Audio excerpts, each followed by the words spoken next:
Bismillahirrahmanirrahim. Assalamualaikum warahmatullahi wabarakatuh. Innal hamdalillah nahmaduhu wa nasta'inu bihi wa nastaghfiruhu wa nastahdihi. Na'udzu billahi ta'ala min shururi anfusina wa sayyiati a'malina. Man yahdihillahu fala mudilla lahu wa man yudlil fala hadiya lahu. Asyhadu an la ilaha illallah wahdahu la syarika lahu. Asyhadu anna sayyidana Muhammadan abduhu wa rasuluh. Allahumma salli wa sallim wa barik alaihi wa alihi wa ashabihi wa man tabi'ahum bi ihsanin ila yaumiddin wa alaina ma'ahum bi rahmatika ya arhamar rahimin. Para jamaah yang dimuliakan Allah, uhibbukum jami'an fillah. Saya mencintai kalian semua karena Allah. Semoga Allah senantiasa mempertemukan kita di dunia dalam taat dan di akhirat di surganya Allah Subhanahu wa taala. Senang sekali di siang hari ini bisa memandang wajah-wajah penghuni surganya Allah.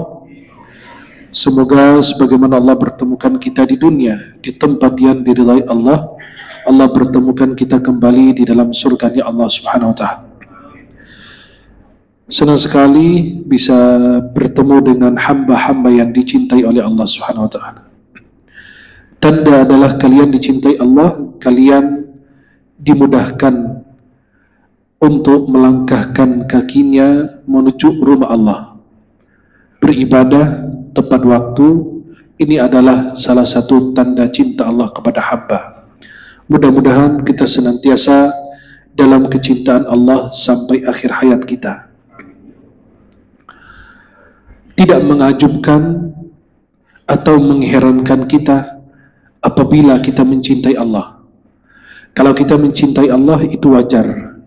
Kita sebagai hamba, makhluk yang lemah, makhluk yang dhaif, mencintai Sang Khalik yang memberikan kehidupan, yang mewafatkan kita, yang memberikan rizki kepada kita, yang memberikan segala-galanya kepada kita. Tidak heran apabila Anda itu tunduk patuh kepada Allah, mencintai Allah Jalla Jalaluhu. Akan tetapi yang mengherankan kita apabila Allah mencintai kita. Kalau kita mencintai Allah, hal yang wajar. Allah Sang Khalik tidak butuh kita. Kita yang butuh Allah. Tapi yang membuat kita heran, kagum, Allah itu mencintai kita. Itulah sesuatu yang luar biasa. Biasa kalau kita kerja untuk tuan, majikan, atasan, kebaikan kita diambil oleh atasan kita. Tenaga kita diambil olehnya. Tapi kalau kita beribadah untuk Allah, malah kita mengambil kebaikan dari Allah, rahmat Allah, ampunan Allah, sifat pemaafnya Allah, kemuliaan Allah, banyak hal yang kita dapat. Maka kalau kita menghambakan diri kepada Allah, kita yang mengambil kebaikan dari Allah. Beda kalau kita menghambakan diri kepada makhluk seperti kita, malah dia mengambil kebaikan dari kita. Apabila seorang hamba dicintai oleh Allah, akan diuji oleh Allah. Agar Allah mengetahui kualitas keimanannya, kualitas kecintaannya.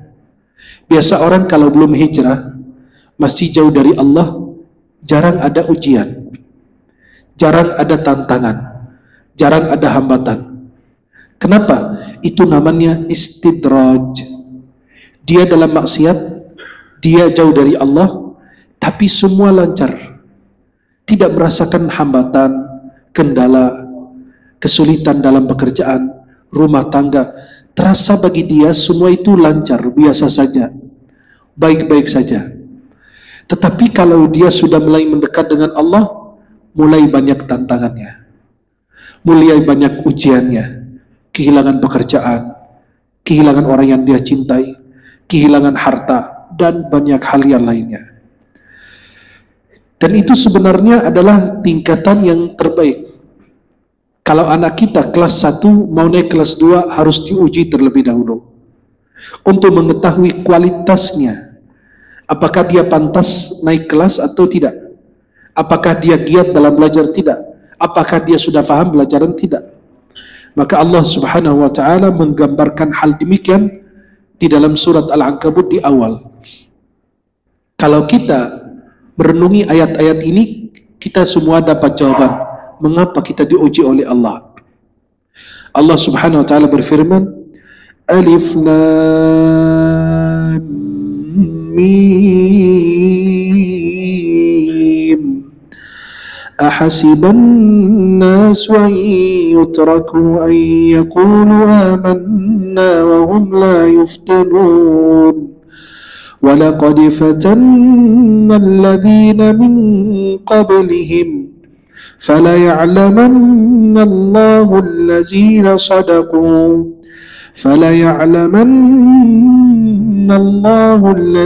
صَدَقُوا وَلَيَعْلَمَنَّ الْكَاذِبِينَ. Alif Lam Mim. Apakah manusia mengira dengan mereka mengatakan kami beriman, kami biarkan? Sungguh kami akan menguji mereka sebagaimana kami telah menguji orang-orang sebelum mereka.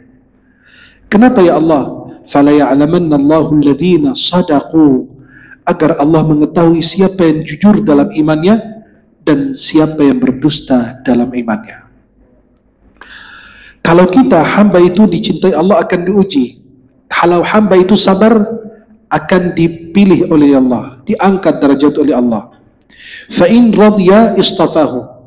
Kalau hamba itu ridha terhadap takdir Allah, ujian dari Allah, cobaan dari Allah, Allah angkat derajatnya setinggi-tingginya. Kita lihat para nabi dan rasul, apakah mereka punya dosa? Tidak, mereka ma'sum. Mereka lahir sudah suci bersih, karena mereka adalah utusan Allah. Jika nabi itu melanggar aturan, orang pada ngikutin, tuh rasul aja boleh, nabi aja boleh. Jadi landasan hukum bagi orang untuk melanggar aturan, sedangkan mereka tidak mungkin. Mereka itu ma'asum. Maka para nabi dan rasul banyak ujiannya. Nabi Nuh diuji istrinya dan anaknya. Istrinya tidak beriman, anaknya tidak beriman. Nabi Ibrahim diuji ayahnya. Kemudian Nabi Lut diuji istrinya. Istrinya itu tidak beriman. Dia termasuk mereka yang diazab. Kemudian kita lihat lagi, Nabi Muhammad berusaha menyelamatkan pamannya Abu Talib. Maka setiap para nabi dan rasul itu punya banyak ujian dan cobaan. Nabi Muhammad, anak-anaknya yang laki masih kecil sudah meninggal dunia. Semua putra-putri Nabi meninggal di masa hidupnya, kecuali putrinya Fatimah. Meninggal 6 bulan sesudah wafat Rasulullah sallallahu alaihi wasallam. Coba lihat betapa berat ujian para nabi dan rasul. Nabi Muhammad di tahun duka cita, kehilangan istrinya Khadijah, kehilangan pamannya Abu Talib, beliau pergi ke Taif. Taif itu di daratan tinggi, dan itu tempatnya kayak puncak di Indonesia, itu dingin. Buah-buahan terbaik Saudi dari tempat namanya Taif. Ya sekitar 1,5 jam kalau bis, tapi kalau naik mobil biasa masuk ke pegunungan sekitar 30 menit. Nabi SAW berjalan dari Makkah menuju ke Taif. Berhari-hari beliau berdakwah, tidak ada satupun yang beriman. Cuma hanya adas, pelayan. Bukan hanya mereka menolak dakwahnya, tapi dilempar dengan batu. Sampai kakinya Nabi berdarah SAW. Merasakan kesulitan. Apakah Nabi itu punya kesalahan? Tidak. Tapi itu ujian mereka begitu. Maka yang paling berat ujiannya adalah para Nabi dan Rasul, kemudian orang-orang yang di bawah mereka. Kalau Allah mencintai seorang hamba, akan ada tanda-tanda cinta Allah kepada hamba tersebut. Apabila muncul tanda-tanda tersebut, itu adalah sebuah isyarat yang membawakan kabar gembira bahwa Allah Subhanahu wa taala mencintaimu dan yang Allah berikan kepadamu adalah kebahagiaan dunia akhirat. Saya ingin menyebutkan beberapa tanda-tandanya biar kita bisa menghayatinya, merenunginya, bisa terjadi suatu saat pada diri kita atau pernah terjadi. Tanda pertama Allah mencintai seorang hamba, himayatul abdi minad dunya. Allah jaga kita dari godaan dunia. Ada hamba yang dicintai Allah, buktinya dikasih susah begitu, miskin. Karena Allah tahu karakter hamba ini seperti apa. Kita ini kalau bilang berdoa, ya Allah, coba kalau 1 miliar, 2 miliar, aku rajin sedekah. Jangan ngomong sembarangan. Belum tentu. Kita jangan dikasih 1 miliar, baru 5 juta aja kita lupa sama zakat kita, sedekah kita. Uang kita adalah, ya banyak. Kita kadang-kadang ngomong, ya kata orang Betawi sekate-kate gitu ngomong. Ya seenak-enaknya kita ngomong. Maka Allah berfirman, "Walau basatallahu rizqa li'ibadihi labaghaw fil ard, walakin yunazzilu biqadarin ma yasha'." Allah kalau memberi harta berlimpah kepada hamba-hamba, mereka melampaui batas. Ente jadi Firaun nanti. Pak, jangan ngomong sembarangan. Saya punya guru dulu, beliau bilang, coba kalau Allah kasih saya 2 miliar, saya rajin sedekah. Ente kadang-kadang ngomong. Nggak mungkin, belum tentu. Anta ini, maaf, kalau kita belum dapat, Masya Allah, kayak pilpres nanti, pilkada. Benar nggak? Halo? Halo? Masih hidup nggak? Datang kalau sudah mulai mendekat nih ada foto-foto nih pilpres atau ya pejabat-pejabat sama ulama-ulama atau tokoh-tokoh masyarakat, berarti tanda-tanda bahwa pilpres sudah dekat, ya, tanda-tanda bahwa pilkada sudah dekat. Jadi apa? Itulah kalau belum berkuasa janjinya manis, aku akan bikin kalian sejahtera, kalian cuma tidur di kasur dapat gaji, kan ngomongnya enak, pelaksanaannya itu yang sulit. Ya sungguh, ya atasan kita begitu, ente kerja bagus, insya Allah anak kasih ini naik gaji, naik jabatan. Malah yang naik bukan gaji, bukan jabatan, yang naik darah kita, tensi kita yang naik. Dia kan orang ngomong seenak-enaknya, biasa begitu. Kalau baru menjabat, Masya Allah, tutur katanya manis. Antum ada perlu sama saya, insya Allah ketemu, insya Allah saya siap. Kalau sudah berkuasa, Masya Allah, pintu kamarnya pakai apa? Tuh kayak tadi kita masuk musola pakai apa tuh? Pakai kartu kan? Nah kalau nggak ada kartu kita nggak bisa sholat. Iya begitu, manusia begitu. Seenak-enaknya ngomong tapi pelaksanaan itu sulit. Maka tanda Allah mencintaimu adalah Allah menjagamu dari godaan dunia. Dunia ini menggoda. Nabi aja, alhamdulillah luar biasa. Pada saat Isra Mi'raj ada seorang perempuan manggil Nabi, ya Muhammad, ya Rasulullah.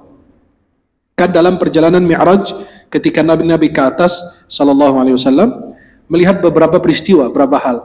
Di antaranya ada perempuan manggil Rasulullah. Tapi Nabi tidak menoleh ke dia. Nabi Muhammad nanya sama Jibril, siapa yang tadi manggil? Kata malaikat Jibril, ya Muhammad itu adalah dunia. Kalau engkau menoleh ke dia, engkau akan terguyur dengan dunia dan umatmu juga demikian. Akan tergoda dengan dunia. Maka Nabi Muhammad SAW pada saat dikasih khamar dan dikasih susu, selepas sholat di Masjidil Aqsa, beliau milih susu. Kata Jibril, engkau telah milih fitrah, kesucian, kebersihan. Kemudian kalau engkau milih khamar, engkau tersesat dan umatmu juga demikian. Maka itulah rahmat Allah kepada kita, kita terjaga dari dunia. Sampai Nabi SAW bersabda, baru pertama kali saya baca hadis ini. Tapi sangat indah sekali. Hadis ini riwayat Tirmidzi dan sanadnya sahih. Nabi bersabda, "Idza ahabballahu 'abdan ahmahu dunya aw hamahu ad-dunya." Apabila Allah mencintai seorang hamba, Allah jaga dia dari dunia. Kama yadhillu ahadukum yahmi saqimahul ma. Sehingga seperti apa Allah jaga kalian dari dunia, seperti kalian menjaga orang yang sakit dari air. Bagaimana kita jaga orang sakit dari air? Kan dokter kadang-kadang melarang dia nggak boleh disentuh air, nggak boleh kena air. Nanti penyakitnya makin parah atau lukanya makin parah. Jadi kita berusaha menjaga dia dari air. Begitu Allah menjaga kita dari dunia. Agar apa? Penyakit kita tidak makin parah. Kita ini baru sedikit gaji kita, baru sedikit harta kita, sombongnya minta ampun. Ke masjid aja jarang. Nggak mau ke masjid. Sekali ke masjid di depan imam. Masa mati lihat saya lagi, astagfirullah. Itu sumpahin saya ini ya. Jadi Allah berusaha menjaga hamba dari dunia. Kalau antum terjaga dari dunia, itu tanda Allah mencintai antum. Itu pertama. Yang kedua, mengikuti Rasulullah Muhammad sallallahu alaihi wasallam. Tanda Allah mencintai kita, kita mengikuti Nabi. Qul in kuntum tuhibbunallah fattabi'uni yuhibbukumullah. Katakanlah wahai Muhammad, jika kalian mencintai Allah, maka ikutilah aku, kalian akan baru dicintai oleh Allah. Bukan hanya itu saja, wa yaghfir lakum dzunubakum. Allah ampuni dosa kalian. Kalau kalian mengikuti Allah, mencintai Allah, ikuti Nabi Muhammad SAW. Sekarang jangan Nabi Muhammad tidak diikuti. Sunnah aja kadang-kadang diremehkan. Memang karena sebagian orang mempraktikkan sunnah itu sesuatu yang menakutkan.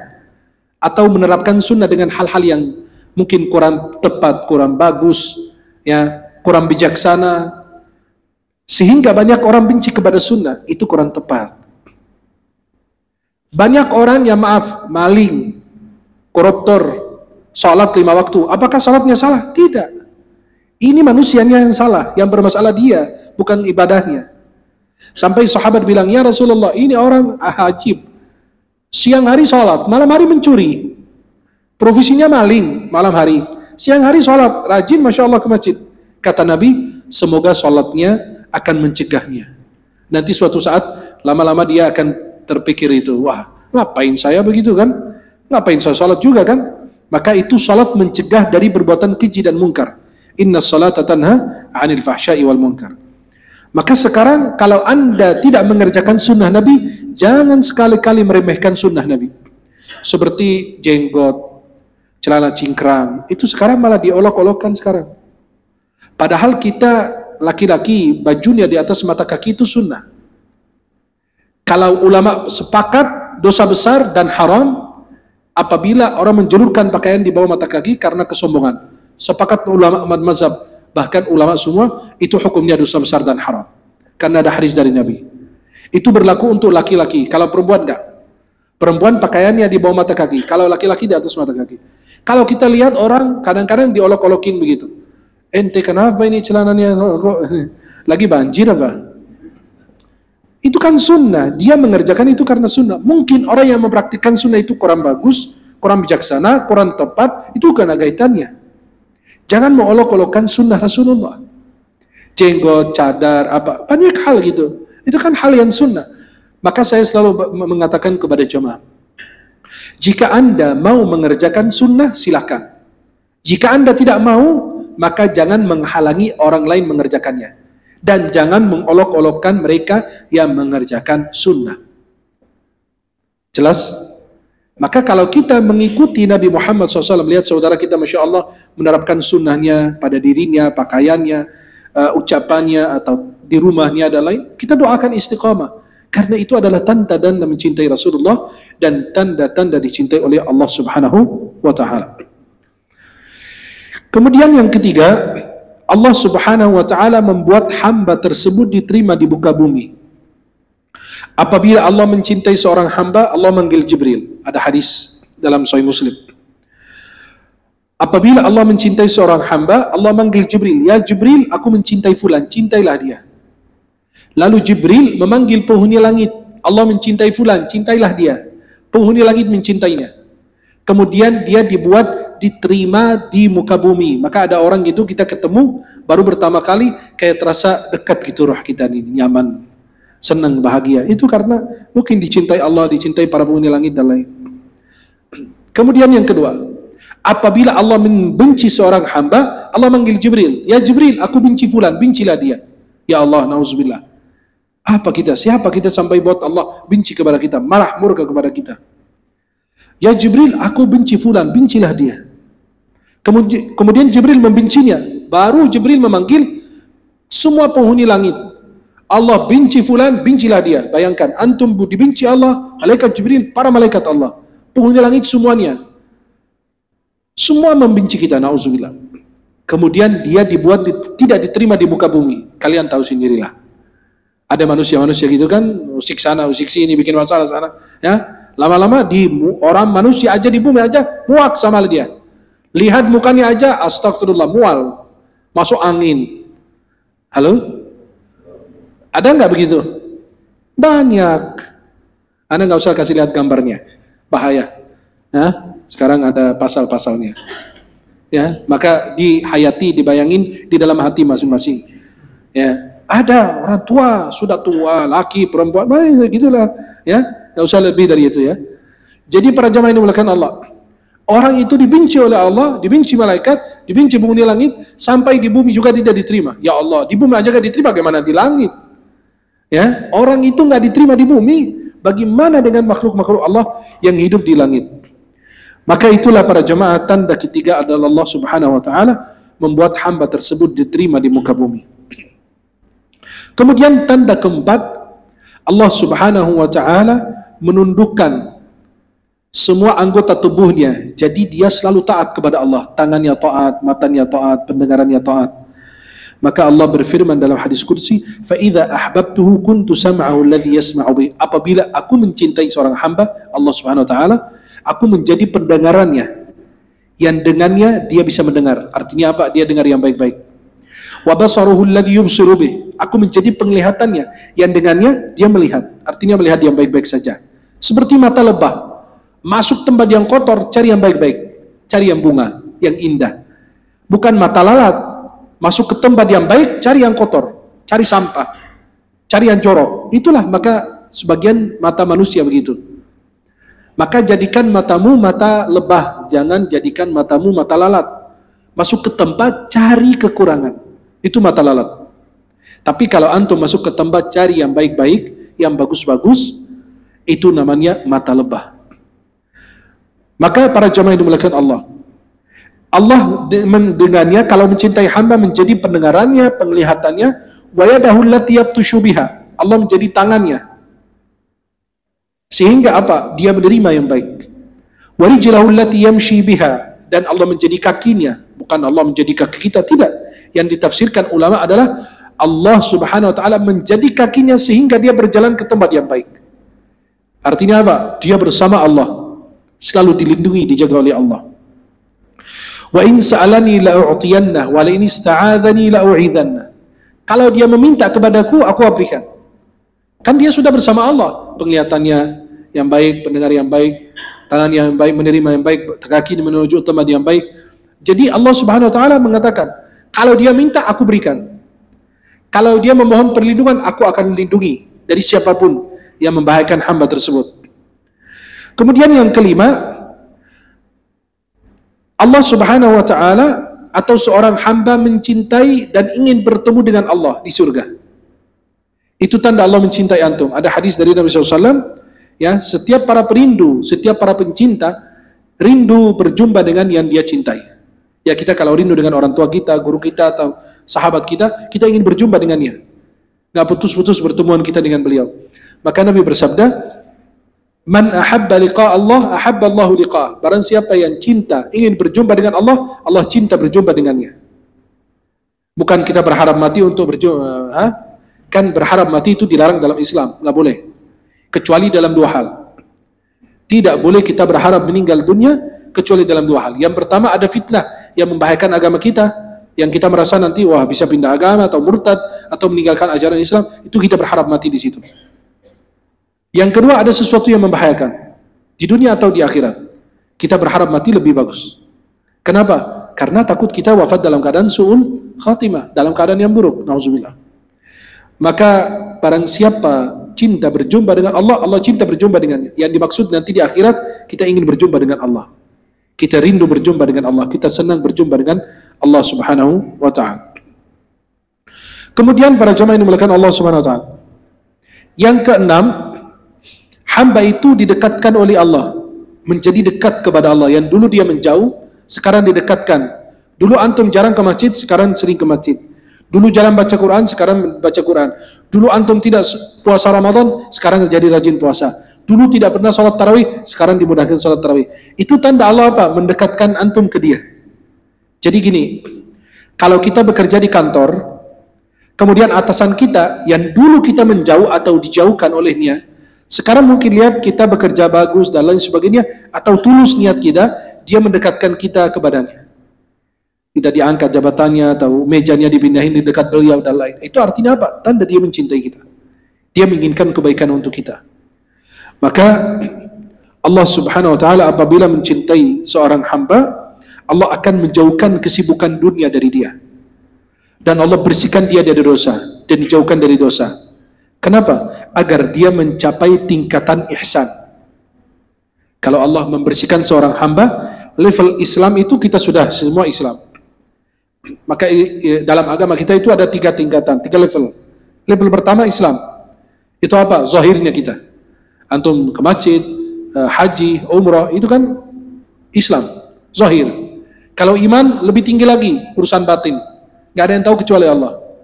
Maka saya tidak bisa menyatakan Anda orang beriman, belum tentu. Saya nggak tahu, karena hati Anda di tangan Allah, saya nggak tahu. Tapi saya menyatakan Anda orang Islam. Saya lihat Anda baca syahadat, ikut sholat, baca Quran, puasa, dan lain. Saya menyatakan Anda Muslim. Tapi saya nggak berani mengatakan Anda orang beriman. Bisa dari husnuzan kita, insya Allah ini orang beriman, orang saleh. Husnuzan kita kepada saudara kita, betul?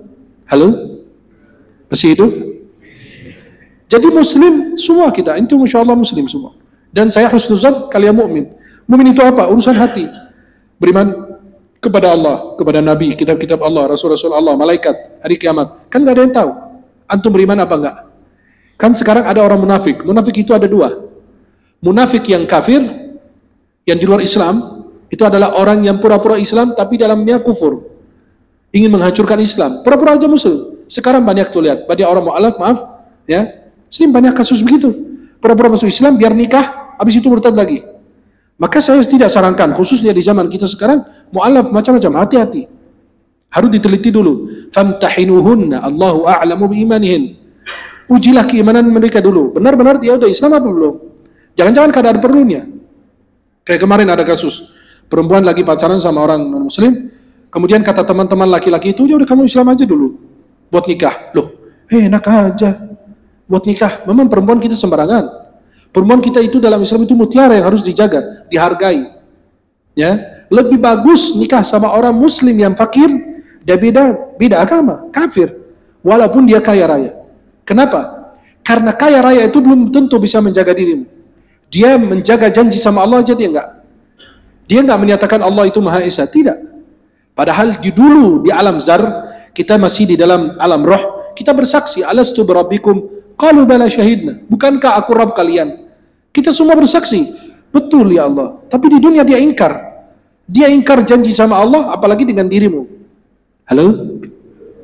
Maka itulah para jemaah, kalau Allah menjauhkan maksiat dunia dari seorang hamba, kemudian Allah agar mengangkat hamba itu dari level Islam, naik iman, naik tingkatan tertinggi menjadi ihsan. Ihsan itu Allah Subhanahu wa taala menjadikan dia muhsin, ihsan.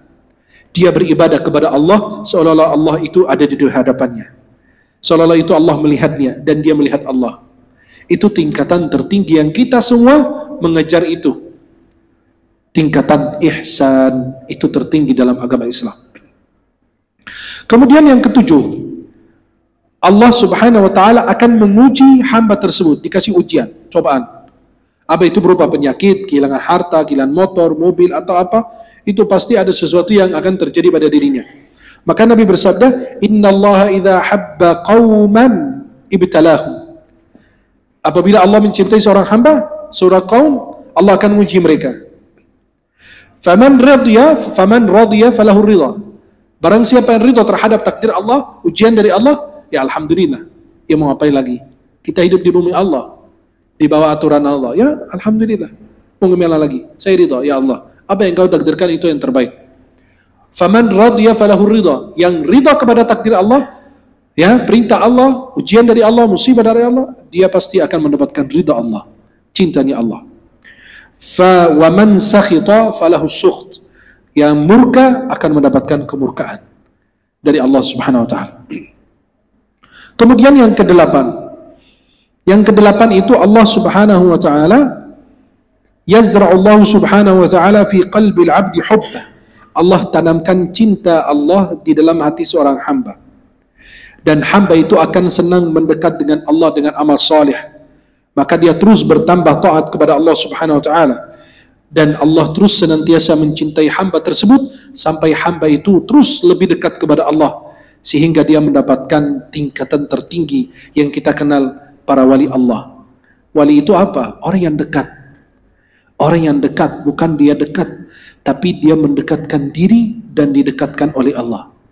Dia berusaha, maaf, nggak kayak kita. Apa itu beda wali dengan kita sih? Siapa aja bisa wali kok. Aman. Apa?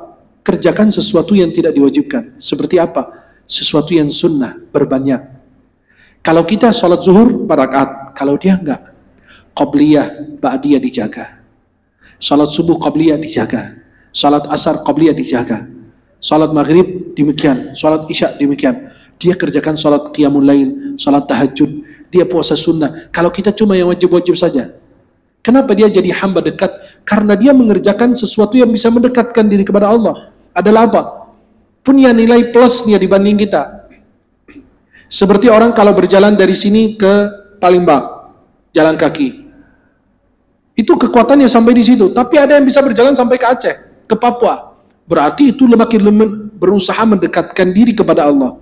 Lebih mendekat kepada Allah. Ada yang cuma hanya sholat wajib doang. Kayak kita ini. Tapi ada hamba yang hebat. Sholat sunnah tidak tertinggal. Sholat duha, sholat isyraq, atau sholat syuruk, sholat qiyamul lail, sholat tahajud, puasa Senin Khamis, 13, 14, 15, puasa Arafah, puasa Ashura, puasa Daud. Loh, berarti dia punya nilai plus, punya nilai tambahan dibanding diri kita. Contohnya, kalau ada ujian soal hukum minum khamar, Anda cuma menjawab haram hukumnya, itu dapat nilai. Tapi kalau antum bilang haram hukumnya berdasarkan hadis Nabi ini dan ayat Quran ini, berarti antum punya nilai plusnya, akan dapat nilai lebih tinggi. Kenapa? Karena bukan cuma hanya haramnya antum jelaskan, tapi bahkan ditambahkan dalil-dalilnya. Itulah nilai-nilai plus seorang hamba yang menjadi dekat kepada Allah Subhanahu wa taala atau didekatkan oleh Allah Jalla Jalaluhu. Kemudian yang ke-9, Allah sibukkan hamba ini selalu berzikir kepada Allah. Senantiasa waktunya itu berzikir kepada Allah Subhanahu wa taala dengan qalbunya dan lisannya. Alladzina amanu wa tatma'innu qulubuhum bi dzikrillah. Mereka yang hatinya tentram, beriman dan tentram dengan apa? Zikir kepada Allah. Hati kita merasa tentram. Maka orang ini, maaf, kalau lagi ada rapat, lagi ada ini, hal-hal yang enggak bermanfaat, dia ganti dengan zikir, istighfar, salawat. Kenapa? Biar dia basahi lidahnya dengan zikir kepada Allah Subhanahu wa taala. Kemudian yang ke-10, Allah menerima taubat hamba tersebut. Itu tanda Allah mencintai antum. Allah memberi taufik kepada kita untuk bertaubat. Allah berfirman, "Innallaha yuhibbut tawabin." Sesungguhnya Allah mencintai orang yang taubat. Kata Imam Ghazali, maknanya adalah idza ahabbahu Allahu taba alaihi qabla al-maut. Apabila Allah mencintai hamba tersebut, kata Imam Ghazali, Allah memberikan hamba itu taufik taubat sebelum dia wafat. Berarti Allah mencintai antum untuk bisa bertaubat sebelum meninggal dunia. Kemudian yang ke-11, min alamati hubbillahi lil 'abd ay yuwaffiqahu ila husnil khuluq. Di antara tanda Allah mencintai hamba, Allah jadikan hamba itu berakhlak mulia. Husnul khuluq, akhlak yang baik, tutur kata yang baik, ucapan yang baik, tingkah laku yang baik. Sebagaimana dari Usamah bin Syuraik, dia mengatakan, "Kunna julusan 'inda Nabi sallallahu alaihi wasallam ka'annama 'ala ru'usina at-tayr." Kata sahabat ini, kami sedang duduk bersama Nabi di majlis dan seperti ada burung di atas kepala kami. Apa artinya? Mereka itu tunduk. Sahabat ini kalau di depan Nabi mereka tunduk, menundukkan kepala semuanya. Kenapa? Gak ada yang berani berbicara. Kalau mereka ada di depan Nabi, mereka diam, tidak ada yang bersuara. Kalau Nabi bicara, mereka diam semua. Seperti ada burung di atas mereka, kepala mereka takut terbang. Artinya takut gerak aja, itu terbang tuh burung. Maka mereka begitu patuh, cinta kepada Nabi, hormat ta'zim kepada Nabi, diam. Kalau Nabi selesai, baru mereka ngomong. Nggak ada yang berani bertengkar di hadapan Rasulullah. Kalau Nabi berbicara, mereka diam. Kalau Nabi memerintahkan, mereka berebut untuk melaksanakan perintahnya. Sallallahu alaihi wasallam. Maka beliau mengatakan, kami berada di majelis Nabi seperti ada burung di atas kepala kami. Tidak ada satupun yang berbicara. Ma yatakallam minna ahad mutakallim. Tidak ada satupun yang berani ngomong. Tapi kalau bicara, nggak ada yang berani motong membicara Rasulullah. Kemudian beliau mengatakan, idz ja'ahu unas, tiba-tiba ada sebagian orang datang, faqalu man ahabbu ibadallahi ila Allah ta'ala. Siapakah hamba yang paling dicintai oleh Allah? Yang paling dekat dengan Allah? Nabi SAW menjawab dengan singkat, ahsanuhum khuluqa. Orang yang paling baik akhlaknya. Itu yang paling dicintai dan paling dekat kepada Allah Subhanahu wa taala. Kemudian yang terakhir, qiraatul 'abdi lil Qur'ani bitadabbur. Hamba itu membaca Al-Quran dengan tadabbur, mentadabburinya, menghayatinya. Maka seorang hamba itu membaca Al-Quran tujuannya adalah memahami maknanya dan tujuannya bermunajat kepada Allah Subhanahu wa taala, dan dia mengharapkan cintanya Allah Subhanahu wa taala, sebagaimana sebagian sahabat kalau jadi imam baca surat Al-Ikhlas, Qul huwallahu ahad, itu lagi sampai orang bosan. Kamu kalau baca Al-Ikhlas udah cukup, jangan baca surat yang lain setiap jadi imam.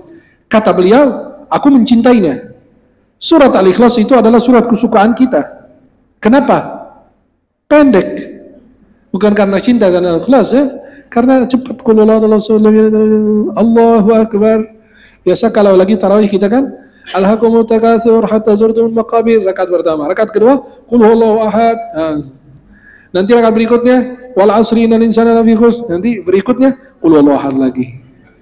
Kenapa? Ya karena memang surat tentang sifat Allah, surat sepertiga Al-Quran. Kata jamaah saya, Syekh, kalau saya baca Al-Ikhlas 1 kali dapat sepertiga Al-Quran, terus kalau baca berkali-kali udah dapat khatam Quran dong. Ente kadang-kadang cari yang gampang aja. Itu artinya apa? Allah mengatakan surat pendek aja nilainya besar, apalagi surat besar.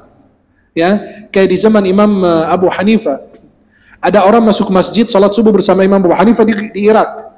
Kan Imam Abu Hanifah orang Irak dan meninggal dan makamnya di Irak. Imam Abu Hanifah radhiyallahu anhu, beliau jadi imam salat subuh. Itu bapak itu, orang itu mau berpergian. Biasa orang Arab dulu kalau mau pergi sebelum terbit matahari karena panas.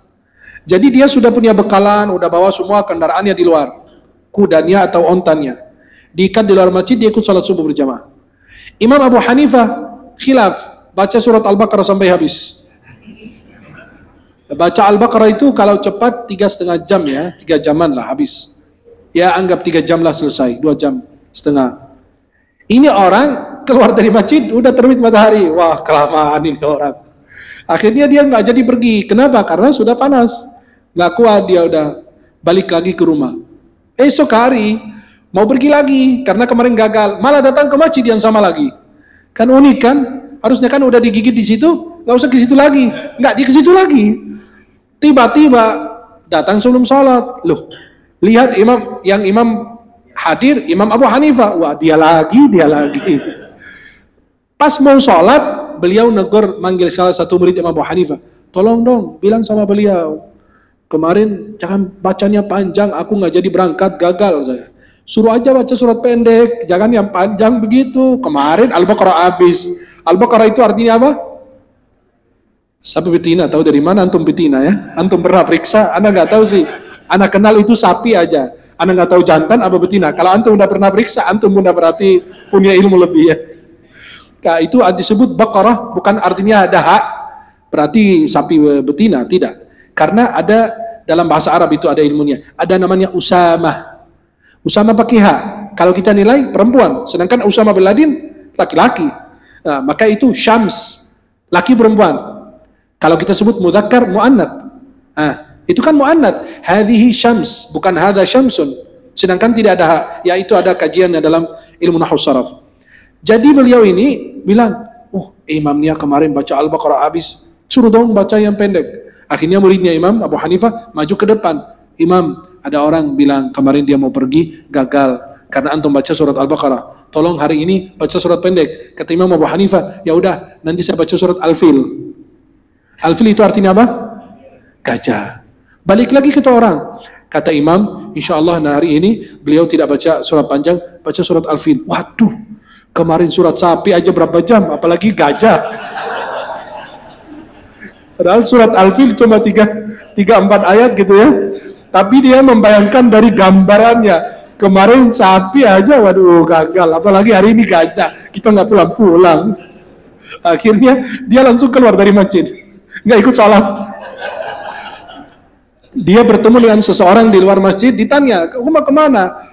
Aku ini mau pergi, nggak mau sholat subuh di sini, kata beliau. Lo kenapa? Orang ini kemarin sholat pakai Al-Baqarah, hari ini mau pakai gajah, lebih lama lagi. Saya udah pergi aja, kata beliau.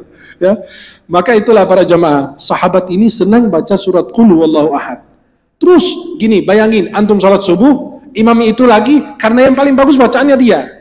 Salat subuh, salat maghrib, salat isya, dia baca Qul huwallahu ahad atau surat yang lain, terus akhiri Qul huwallahu ahad lagi. Contoh, baca rakaat pertama surat Alhaakumut Takatsur.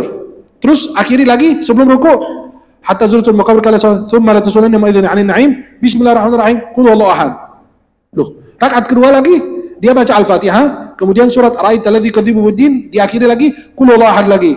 Lah, kata mereka, setiap rakaat baca qul huwallahu ahad lagi, qul huwallahu ahad lagi. Gimana sih? Nah, akhirnya mereka ngadu kepada Nabi. Nabi bertanya, "Kenapa kamu baca surat itu terus?" Kata beliau, "Di surat itu ada sifat Allah dan saya menyukainya. Aku senang baca qul huwallahu ahad." Kata Nabi, "Kecintaanmu kepada surat Al-Ikhlas, kamu dicintai oleh Allah juga.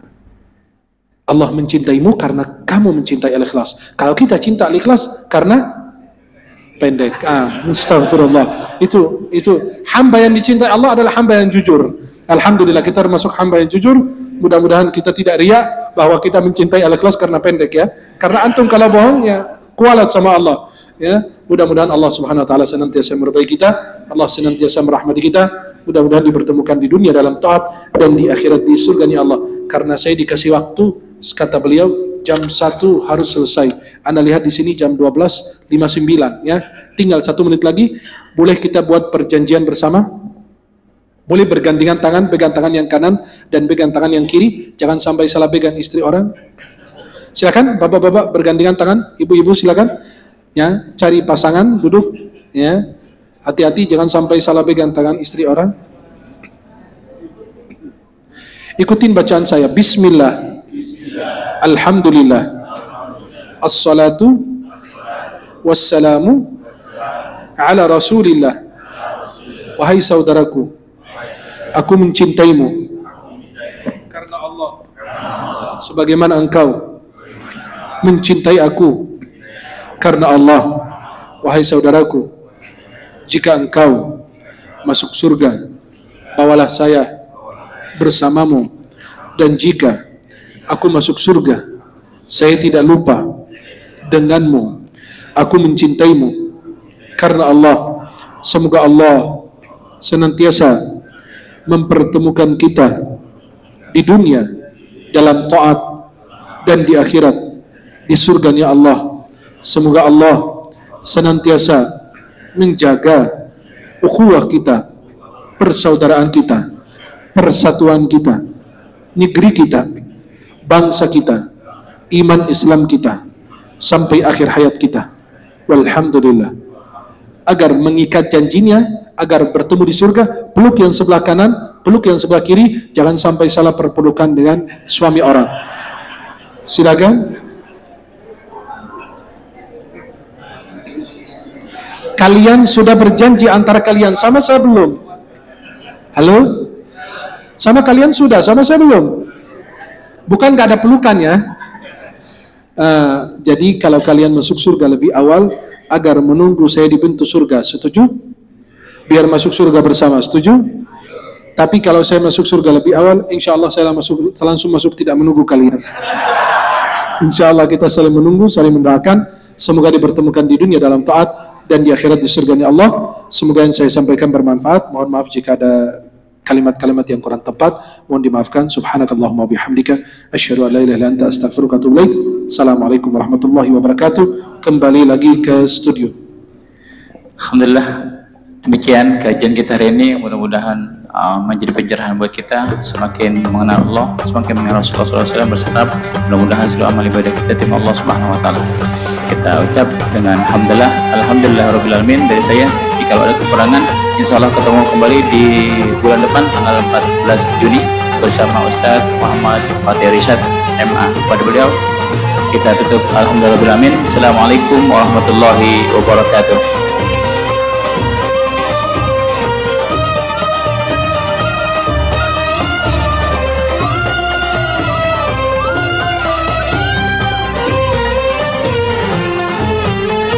Teman-teman di Zoom, izin pamit, ketemu bulan depan insyaallah.